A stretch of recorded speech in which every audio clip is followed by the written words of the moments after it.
Okay guys, let's try this one more time. Hopefully we can do this without any problems. I want to welcome you guys to my monthly opinions for mid-September 2015. I got my issue today in the mail and didn't do my review until later on. Actually, it's the video you see before this. And to be quite honest, folks, it's one of those videos that you will have to watch. Well, you probably have watched and kind of got a kick out of it. It's actually pretty good. But anyway, getting to this video, I want to start off by talking about the new 10-page story format that's going to be in every issue from now on. You know, I understand how some people feel about it. Some pretty much are a little bit worried about it. They're not too sure about it. You know, to them it's something new. It's something, might be something foreign. Well, like I said in my video review, and I'll say it here, this is a format that's actually been used before in the comics, during the early stages and somewhat the later stages. Now, sometimes the second story really didn't have nothing to do with the current story arc or continuity. It was just there. So for it to be just there was okay. It didn't have no bearance or hindrance on the main continuity storyline. This, however, is a little bit more different because both stories are dealing with the same story arc and same continuity. And, excuse me, and as well, it's focusing on more than just Sonic and characters around him. It's focusing on the other characters as well. Like next month, you have Sonic, Sally, and Loop in one story, and then you have Sally with Bunny in another. So that is going to be quite interesting. And again, they all deal with the same continuity and story arc.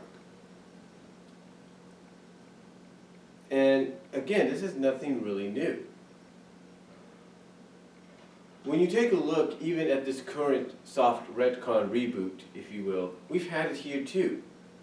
True, the stories may have not been as long as what they're being proposed now, but still this two-story format has been there. The only difference is instead of one being like 5 or 6 pages, while the other is like 16 or 18 pages, they will be at equal length. Now, some might say that that doesn't really give enough time for character development, and it may not. It may not, but the fact of the matter is, it's still something to actually look forward to actually enjoy, because we all knew when Sonic Universe came out it was going to focus on other characters, and it's done just that. It succeeded in that. And that, in my opinion, is what this two-story format at the 10 pages mark is going to do. For 10 to maybe 11 pages, it's going to focus on different characters, aspects, and what they're doing, during the story, during this current Shattered World story arc. And how what they do in their stories plays into what happens later on. It does. It'll play into what happens later on. Now, here's the thing. True, it might have its flaws. It might rush some stories to get to another or to get to a point. But I feel that we just, as I said in my review of 276, we need to give it time. We need to give it time to sink in and to see whether or not it's going to be a success or it's not going to be a success. That's why I look at it. We got to give it time. We can't just rush it because, you know, or we can't not or not rush it, but we cannot judge it, I should say. I'm a little tired, as you can tell, just because it's not a format we're used to. And again, and as I said in my review, and again I repeat here in this video, for the newer subscribers and readers, this is something that we have dealt with as early as when the comic first began back in 1993. So it's been going on for that long. But the only difference is neither one of those times, either at the beginning, later on, or even in the even during this whole reboot retcon deal, soft or not, have we ever had the stories connect in some ways where one kind of plays off the other? Because when you think about it, some of these stories will be referenced to each other, will connect in a sense.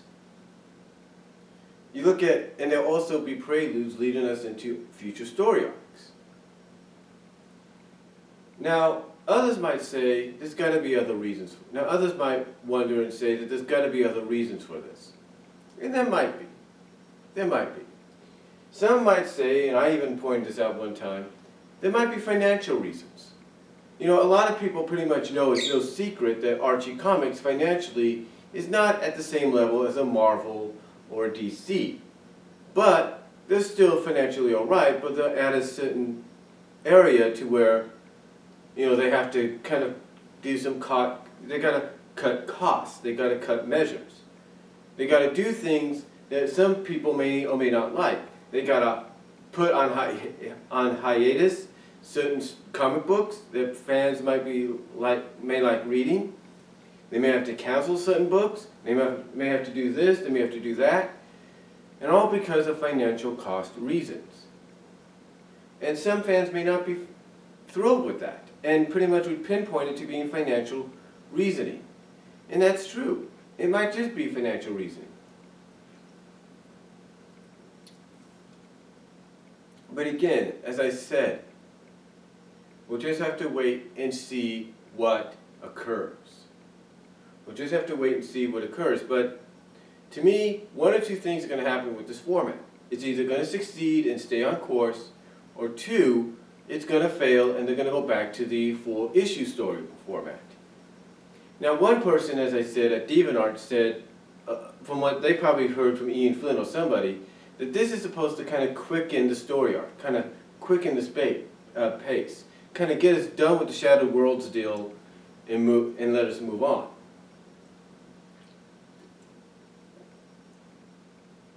But again, that's just something we have to wait and see about. Overall, though, it's the way I look at it. It's the way I look. It's either going to be good or it's going to fail. That's about it. Now, as far as future story arcs go, we know that some are coming up. We know that Dr. Eggman's got a story arc either at the end of the year and into the beginning of 2016. And that's going to be a good one that obviously will have an impact on the Shadow World Crisis arc. We do know that the closer we get to 300, which will be 20 months starting at the beginning of 2016, and the closer we get to 300, the closer, no doubt in my opinion, we get to the end of the story arc. There's no doubt. There's no doubt. Now,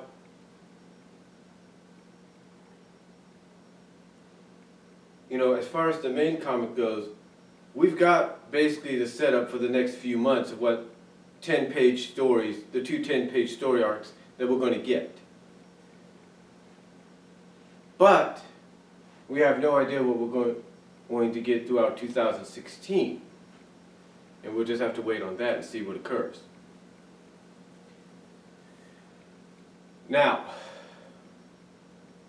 as far as games go, the games, apparently there are some games in the work. We know that they have to have one ready for the 25th anniversary. We know there's a possibility, a rumor going around, that another Sonic Chronicles could be coming. But we don't know much besides that.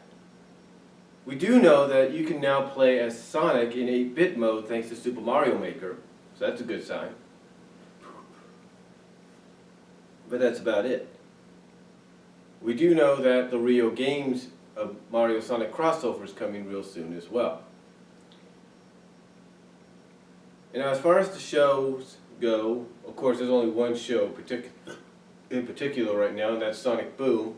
It's still obviously going on. It looks like it's a huge hit for Cartoon Network, and it looks like we may get another season. But the one thing that always bugged me, and I talked about this, in my video, is to me, even if it's a one-shot deal or something, it's almost like Sega's being hypocritical with allowing characters like Tails to have a love interest in Zoe, even if it's a one-shot deal, and yet the game characters can have no love interest in the comics. So hopefully that'll be something that will be addressed and fixed in the future, not just with Sonic Boom, but with the comics. Hopefully maybe whoever's doing, hopefully if there's some kind of connection there, we can get, something going on, to where we get the love interest, the romance going again, not just with Bunny and Antoine, but, like Sonic and Sally. Hopefully we can try to get that, in my opinion, because I think you add a little bit of that in there, not right in your face, but a little bit of it, in my opinion, could really help out. So hopefully 2016 might see a slow start to that. We can hope. Because I think it's only fair that even if it's a one-shot deal, if Boom can do it, I think the comic can do it, in my opinion. Just my opinion. So that's all I'm really going to say on this monthly opinions, mid-September monthly opinions of Sonic the Hedgehog comic book. Let me know what you guys think down below. Comment if you like, and I am out.